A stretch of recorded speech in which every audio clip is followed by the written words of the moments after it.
Assalamualaikum warahmatullahi wabarakatuh. Kembali lagi bersama saya dalam mata kuliah Kepemanduan dan Kepemimpinan Perjalanan Wisata. Nah, tidak terasa teman-teman, sekarang kita sudah berada di bagian terakhir atau di topik terakhir dalam perkuliahan ini, yang dimana topiknya adalah terkait laporan dan evaluasi dalam kegiatan tour guiding.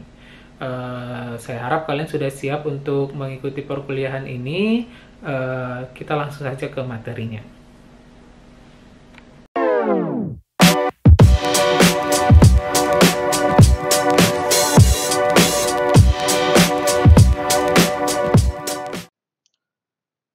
Reports and Evaluation on Tour Guiding. Jadi pada topik kali ini kita akan membahas terkait pelaporan dan evaluasi dalam kegiatan tour guiding. Jadi yang akan kita bahas di sini adalah eh, tugas terakhir dari seorang tour guide jika dia sudah menyelesaikan tugas lapangannya sebagai tour guide dalam sebuah perjalanan wisata. Kita langsung saja ke slide yang pertama, yaitu apa aja sebenarnya yang perlu dilaporkan oleh seorang tour guide pada saat dia sudah selesai melaksanakan tugasnya di lapangan. Nah, di sini ada 4 bagian. Yang pertama adalah di bagian incident reports. Nah, di bagian incident reports ini dia harus melaporkan yang pertama itu terkait accident atau emergency. Hal-hal emergensi ataupun hal-hal situasi sulit yang terjadi pada saat bertugas sebagai tour guide di lapangan itu harus dilaporkan kembali secara detail kepada pihak perusahaan atau pihak tour and travel yang memakai jasa kita. Hal ini diperlukan agar kedepannya bisa diantisipasi lagi gitu, biar situasi-situasi sulit ataupun hal-hal emergensi tersebut itu tidak terjadi lagi seperti itu. Nah, terus yang kedua yang dilaporkan adalah problem with service providers. Nah, terkait permasalahan yang terjadi dengan para service providers atau pemasok jasa gitu kan, itu harus dilaporkan apakah terkait pesanan yang tidak sesuai atau ada perjanjian-perjanjian di awal yang diingkari atau kualitas yang sudah mulai menurun atau tidak baik seperti itu, semuanya harus dilaporkan, yang dimana ini tujuannya agar kedepannya bisa dipertimbangkan lagi untuk memakai pemasok jasa tersebut atau tidak seperti itu. Nah, yang berikutnya adalah change of plans. Ini juga perlu dilaporkan kalau misalnya pada saat kita bertugas itu ada perubahan-perubahan rencana yang dilakukan selama bertugas gitu. Dan kita laporkan itu alasannya kenapa kita merubah rencana tersebut. Jadi rasionalisasinya perlu disampaikan. Oke, nah di bagian kedua, di bagian financial report. Nah di financial report ini kita melaporkan ya uang masuk atau kredit, uang keluar atau debit, dan uang petty cash atau uang yang berjalan selama kegiatan tour guiding itu seperti apa gitu, pengeluarannya kemana, dikeluarkan oleh siapa dan diterima oleh siapa. Nah, terkait pengelolaan keuangan itu harus benar-benar dilaporkan. Kalaupun ada uang tersisa harus benar-benar dikembalikan. Semuanya itu harus transparan seperti itu. Nah, yang berikutnya adalah di bagian customer feedback. Ini juga perlu dilaporkan. Apa aja yang perlu dilaporkan yaitu terkait kuesioner baik online ataupun offline. Nah, kita bertugas sebagai tour guide di akhir program tour biasanya seorang tour guide itu akan menyebarkan kuesioner ya sebagai feedback dari si tamu. Nah, ini sudah disiapkan di awal oleh pihak travel agent biasanya yang harus dibagikan oleh tour guide. Nah, ini fungsinya adalah untuk mengetahui feedback dari si customer gitu. Mereka puaskah dengan pelayanan kita gitu, senangkah dengan pelayanan kita gitu kan, akan kembali lagi nggak menggunakan jasa kita, itu nanti semua datanya itu didapatkan dari situ gitu. Jadi bisa menggunakan online kertas apa online pakai email ataupun pakai Google form gitu kan, atau offline menggunakan kertas juga bisa, atau bahkan bisa menggunakan email juga bisa, atau kita langsung mewawancarai orang-orang ataupun perwakilan-perwakilan dari grup tersebut. Nah, semua feedback yang diberikan oleh customer ini kita benar-benar laporkan ke pihak travel agent yang memakai jasa kita. Dengan demikian nanti kita tahu seberapa puas mereka terhadap jasa kita, dan kalaupun ada perbaikan ke depannya kita tahu hal-hal apa saja yang perlu diperbaiki. Nah, yang selanjutnya di bagian terakhir adalah other reports, ya laporan-laporan yang lainnya lah, misalnya kayak asuransi dilaporkan apakah ada digunakan atau tidak, price change ini juga perlu dilaporkan. Kalau misalnya di awal eh, itu si tour operator dari pihak tour and travel itu membuatkan harga sekian, ternyata di lapangan itu berubah gitu kan.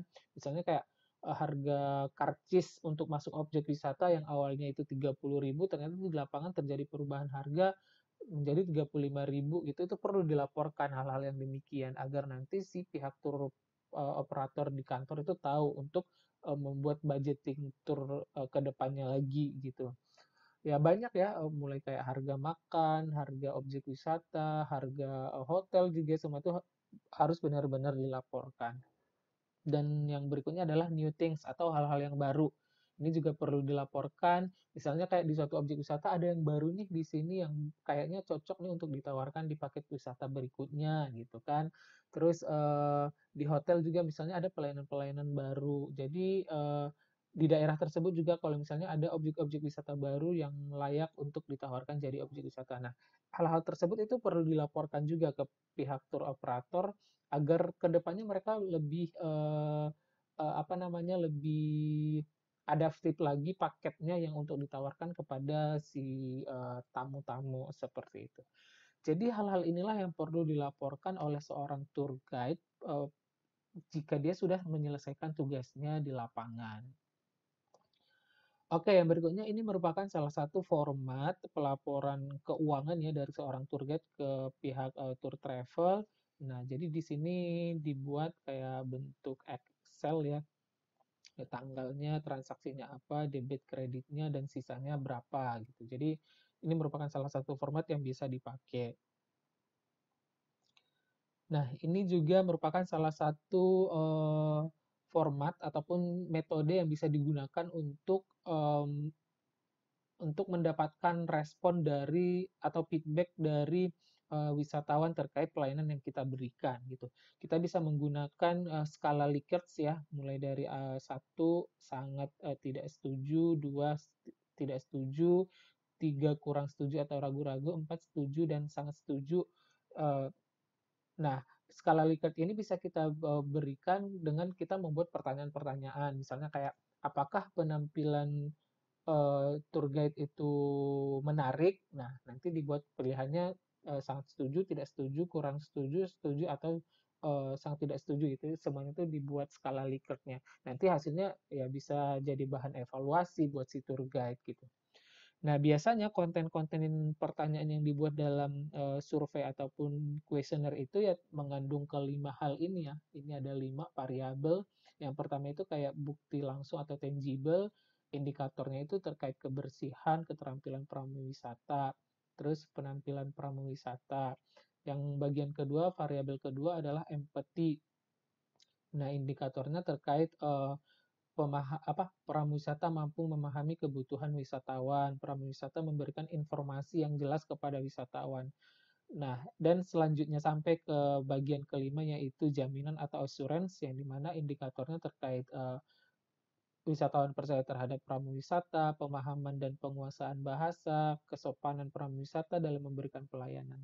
Ini sumbernya dari Valerie ya, Valerie dan kawan-kawan tahun 2013. Nah, ini bisa dipakai, dikembangkan untuk membuat pertanyaan dalam kuesioner yang akan kita sebar kepada si tamu untuk mendapatkan respon mereka terkait pelayanan yang kita berikan.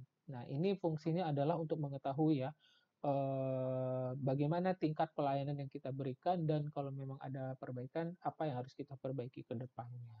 Gitu. Oke, kenapa kita perlu yang namanya evaluasi? Ini slide terakhir ya. Nah, kita perlu melakukan evaluasi itu yang pertama untuk formulate plans in the future.